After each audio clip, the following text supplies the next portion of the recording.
अस्सलामुअलैकुम everyone, welcome to my YouTube channel. आज हम पढ़ेंगे कोर्स कोड PSY 611 का lesson number 39 and the lesson is research misconduct. अब रिसर्च मिसकंडक्ट क्या होता है? The research misconduct is defined as the 3 cardinal sins of research conduct, example fabrication, falsification और plagiarism. Research misconduct means कि आपकी research गलत कैसे हो सकती है। ठीक है, मिसकंडक्ट से आपको समझ आ रही होगी कि रॉन्ग वे पे कैसे जा सकती है, जो आप एक्सपेक्ट करते हैं रिजल्ट्स वो नहीं निकलते, और आपका जो रिसर्च प्रोजेक्ट होता है वो रिजेक्ट भी हो सकता है इनमें। अब इसमें सबसे बड़े जो 3 इश्यूज होते हैं ना, आप कह रहे हैं एरर्स होते हैं, वो होते हैं फाल्सिफिकेशन, फैब्रिकेशन और प्लेजरिज्म। ठीक है, मतलब आप मिसप्रेजेंट करते हैं अपने रिसर्च को, अपने डाटा को, और रिजल्ट जो होते हैं वो आपके चेंज हो जाते हैं जब आप उसको मिसप्रेजेंट करते हैं। और इसमें कोई भी जो आप डाटा रिजल्ट या रिसर्च को आउटपुट्स कर रहे हैं उसको रिपोर्ट गलत किया जाता है, या प्लेजरिज्म में आप दूसरों के आइडियाज को कॉपी करते हैं। Plagiarism and unfair use. Plagiarism के बारे में हम सब बड़ी अच्छी तरह जानते हैं, और खासतौर पर तो वीयू ने हमें बड़ी अच्छी तरह प्लेजरिज्म के मतलब समझा दिए कि जब भी कोई आप असाइनमेंट या जीडीपी देते हैं और वो 0 नंबर लग के वापस आ जाते हैं कि आपने प्लेजरिज्म वो चेक कर लेते हैं ऑनलाइन। तो मतलब यही बात हो रही है रिसर्च में भी, कि आप कहीं भी रिसर्च किसी और की उठा के उसे अपने नाम से आप आगे मतलब पब्लिश करवा दें। ठीक है, ये एक तरीका ठीक होता है कि आप किसी की असाइनमेंट कॉपी करें लेकिन उसी को क्रेडिट देते हुए उसी का नाम शो करें। लेकिन अगर आप किसी और की सेम टू सेम रिसर्च उठाएं और अपना नाम लगाएं और आगे पब्लिश कर दें, ये बिल्कुल प्लेजरिज्म और अनफेयर यूज होता है। ठीक है, यहाँ पे एक एग्जांपल उन्होंने बताई हुई कि इससे जो प्रोफेसर रोब बेगिस्ट थे, उन्होंने एक आर्टिकल था जो कि अर्जेंटीनियन स्कॉलर्स ने लिखा था, लेकिन उन्होंने क्या किया कि उसने लिखा था स्पेनिश लैंग्वेज में, और डॉक्टर रोब ने क्या किया कि उन्होंने इंग्लिश में इसको ट्रांसलेट करके पब्लिश कर दिया, लेकिन नीचे अपना नाम लिख दिया। ठीक है, मतलब इन्होंने लैंग्वेज बस चेंज की, आर्टिकल सेम वही था, तो इससे इन्हें काफी ज्यादा फायदा हुआ, क्योंकि इन्होंने क्या था कि पूरे रिसर्च के रिकॉर्ड को डुप्लीकेट किया था किसी भी दूसरे जबान में। और फिर जो डॉक्टर बेगिट हैं, इन्हें एक एम्प्लॉयमेंट भी मिली इसकी बेस पे, इस आर्टिकल की बेस पे, और इन्हें प्रमोशंस भी मिली, और जो भी इनका पब्लिकेशन रिकॉर्ड था उसकी बेस पे। तो ये एक अनडिजर्व एडवांटेज हुआ। ठीक है, उन्हें इस तरह का अनडिजर्व एडवांटेज जो है आप दूसरे से लेते हैं, वो भी प्लेजरिज्म में आता है और अनफेयर यूज होता है। इंपॉर्टेंट इश्यूज क्या आ सकते हैं प्लेजरिज्म में? वायलेशन। ठीक है, आप किसी की उठाते हैं और उसको कॉपी करके आगे भेज देते हैं, वो एक वायलेशन होती है, फेयर यूज नहीं होता। ठीक है, और scholarly writing are usually allowed to quote short sections of properly cited works by others without explicit permissions from the author or owner। मतलब आप ऑथर या ओनर की परमिशन के बगैर ही किसी भी राइटिंग को कॉपी करके अपने नाम से पब्लिश कर देते हैं। ठीक है, रिडंडेंट पब्लिकेशंस। रिडंडेंट पब्लिकेशन में बात हो रही है कि जो भी कॉमन प्रैक्टिस होते हैं जिसमें हमारे कुछ पेपर्स जो प्रीवियसली पब्लिश हो चुके होते हैं उन्हें हम दोबारा पब्लिश करते हैं। ठीक है, उनका रिडंडेंट यूज करते हैं और किसी भी एडिटर या पब्लिशर के इनफाउंड परमिशन के बगैर, उसको कहा जाता है रिडंडेंट पब्लिशन। ठीक है, और इसमें क्या होता है कि कॉपीराइट इंफ्रिंजमेंट भी होती है। This practice waste peers reviewer time, take up journal space and mislead readers.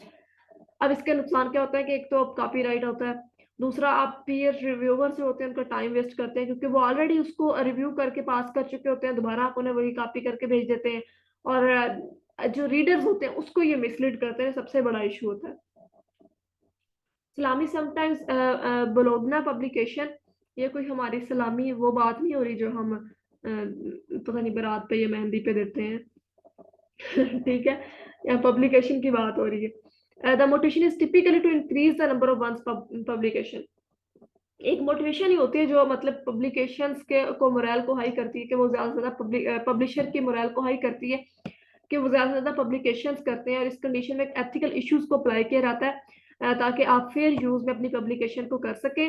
Otherwise जो भी आपकी वैल्यूज है फाइंडिंग्स की, वो डिस्टॉर्ट हो सकती हैं, एडिटर और रिव्यूअर का टाइम वेस्ट होता है, एटसेट्रा। वही बात रिवाइज की हुई है। अवॉइडिंग प्लेजरिज्म, आपने प्लेजरिज्म से अवॉइड करना है। ठीक है, क्योंकि प्लेजरिज्म एक सीरियस मिसकंडक्ट है और एक प्रोफेशनल इन्फ्रैक्शन है, और ये इंपॉर्टेंट है कि आप क्रेडिट उसी बंदे को दे, उसी ऑथर को दे, उसी सोर्स को दे जिसकी वो रिसर्च या वो स्क्रिप्ट लिखा गया है, ठीक है।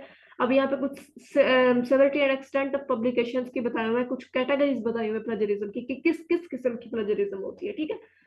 कंप्लीट प्लेजरिज्म कि आप बिल्कुल एक बंदे का काम उठाते हैं, कॉपी करते हैं, पेस्ट करते हैं, अपने नाम से पब्लिश कर देते हैं, ठीक है। Source based publication, reference a source that is incorrect.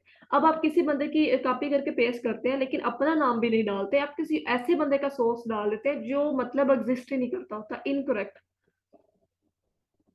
वर्बैटिम plagiarism, इसमें आप वर्ड टू वर्ड कॉपी कर लेते हैं ओरिजिनल वर्क का without coating and written it. और सेल्फ प्लेजरिज्म में क्या होता है कि आपने जो पहले काम अपना किया हुआ है उसी में से कुछ सिग्निफिकेंट पोर्शंस को दोबारा रीयूज कर लेते हैं।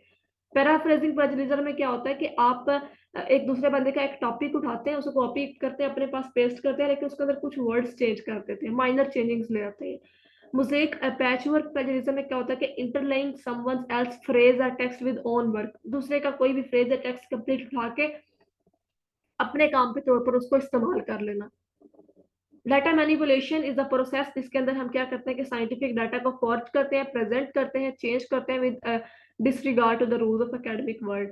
व्हाई रिसर्चर मैनिपुलेट डाटा, अब डाटा रिसर्चर जो होते हैं वो डाटा को मैनिपुलेट क्यों करते हैं?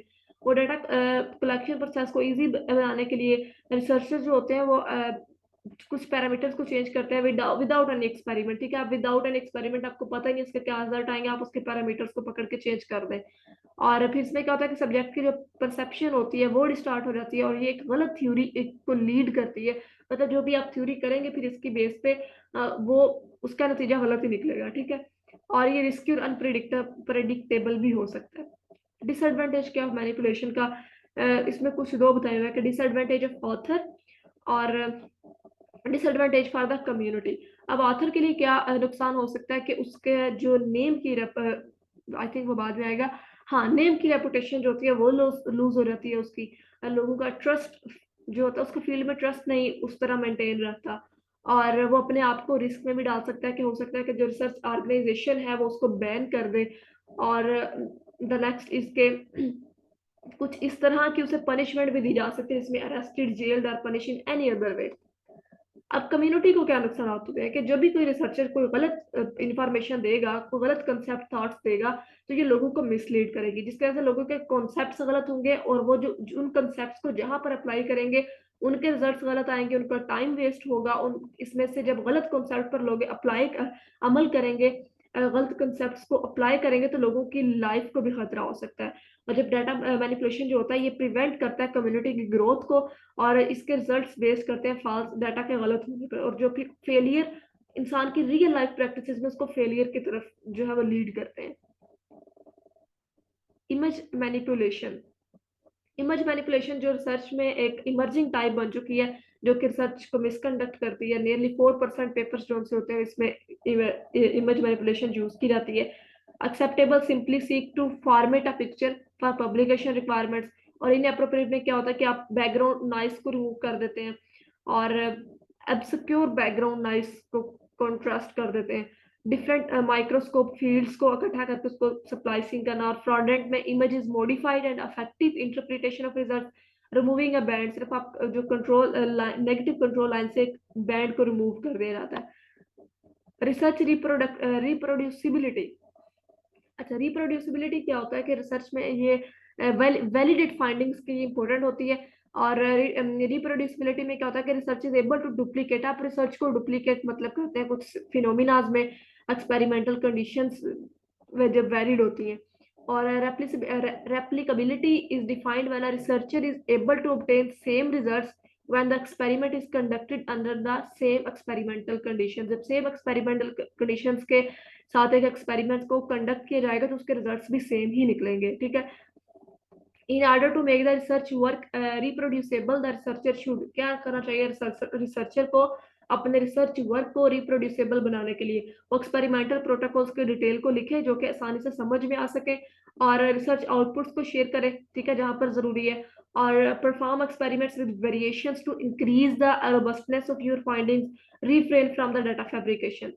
However, it is important to note that reproducible research is not always correct. और ये भी आपको देखना है कि जो हमने ऊपर पढ़ा कि वैलिड रिसर्च के लिए रिप्रोड्यूसिबल बहुत जरूरी है, लेकिन रिप्रोड्यूसिबल रिसर्च हमेशा ठीक भी नहीं होती, ठीक है। जैसा कि इसमें कुछ फॉल्स पॉजिटिविस्ट भी होते हैं, बैड क्वालिटी ऑफ डाटा भी होता है, पुअर स्टडी डिजाइन भी किया जाता है, मिसलीडिंग कंफाउंडिंग वेरिएबल्स भी हो सकते हैं, ओमिटेड डाटा पॉइंट्स भी।